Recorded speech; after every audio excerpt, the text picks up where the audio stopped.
Saudações, nobres ouvintes do podcast Sem Esperança.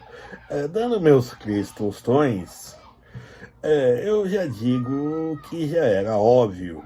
O governo Lula, pelo ministro da Fazenda, Fernando Haddad, anunciou que o ano de 2024 será economicamente pior, certo? Eu já falei que ele seguia práticas antigas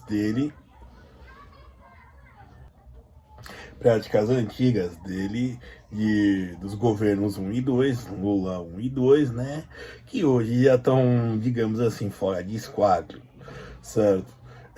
Que nem, por exemplo, a ideia do pobre poder consumir, de uma classe média consumir, os, tudo isso que impulsionou junto com a entrada de gente jovem no mercado de trabalho.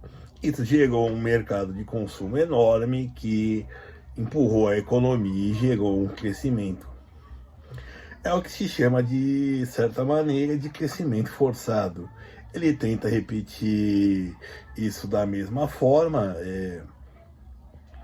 atualmente, através de programas como Desenrola Brasil, que eu já disse que é uma armadilha, né? Onde a pessoa vai, digamos assim, negociar, perder de vistas, além do que ela pode pagar, e para ter o nome limpo e com essa ideia de poder voltar a fazer novas dívidas. Traduzindo, não se tem um aumento de renda real, só se tem uma percepção de consumo. O governo Lula não é um governo do qual eu queira o bem ou o mal, ele me é indiferente em si, contudo, ele é o que está em vigor. O governo Bolsonaro, não sei se faria algo tão maravilhoso assim com a situação que ele deixou.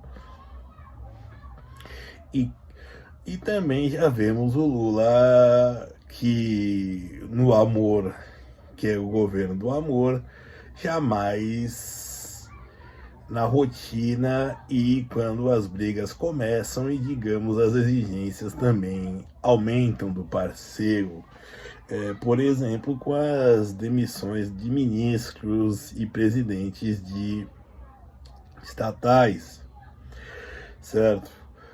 Talvez haja um fôlego daqui em 2025, quando comece um segundo governo na Câmara, ele consiga alguém mais amistoso, o que eu duvido. Mas, né, não sou eu a fazer previsões. Outra coisa que não vem, digamos assim, a reboque, mas é conveniente falar, que é o aumento de divulgação de dados sobre geracionais, sobre o que o IBGE divulgou, que é o que nós já sabíamos, de certa maneira, aumento da população idosa, com projeções para aumentar mais, um gasto maior com a Previdência, menos jovens, menos fertilidade de média, o que é um indicativo de que o Brasil se tornou um país rico, só que com uma população pobre. Por exemplo, as quedas de fertilidade fizeram com que a maioria das adolescentes, a maioria das gestantes no Brasil, 57%, fossem menores de 17 anos.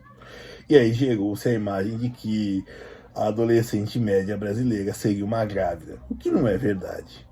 É simplesmente que mulheres de 25 a 35 anos estão engravidando menos e até tendo menos filhos, e como consequência, quando se chega a uma certa idade, a gravidez já se torna de risco, já se torna ou até inviabilizada, certo?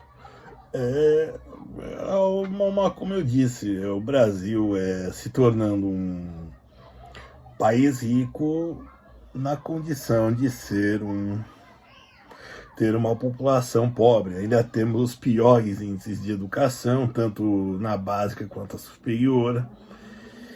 E não tem motivos para ser elogiado. A economia vai seguir claudicante do mesmo modo, certo? E em tudo parece que esse país está se superando para ir rumo a uma estagnação maior. Fazer previsões eu não gosto, mas não tem muito o que dizer e não há muito o que esperar. Como eu disse, sempre pensando no seu desenvolvimento pessoal, individual, e se puder, fuja ou saia do país. Às vezes não é fugir, mas sair, certo? Às vezes, dependendo, você pode ter uma vida mais harmônica, digamos assim, em Dubai do que aqui no Brasil. Ou uma vida mais prolífica, mais lucrativa, mais abrangente em outros lugares, certo? E falando em Dubai, que é no Oriente Médio, me lembra quantos evangélicos, em especial aqui no Brasil, né? Apesar de em outros países da América também terem essa mania de adotarem um apoio a Israel, eu vejo que eles fazem isso porque se aproximar de profetas bíblicos é mais proveitoso do que chegar a quem trouxe tirou o cristianismo de uma heresia judaica, que foi o catolicismo, e depois as outras religiões, como o calvinismo e o luteranismo, né? Mas eles não podem se aproximar, porque senão eles vão assumir que talvez estejam errados, né? O que torna ainda mais, principalmente no Brasil, algo mais patético esse apoio, porque é uma população que está a meio planeta de distância. Obrigado.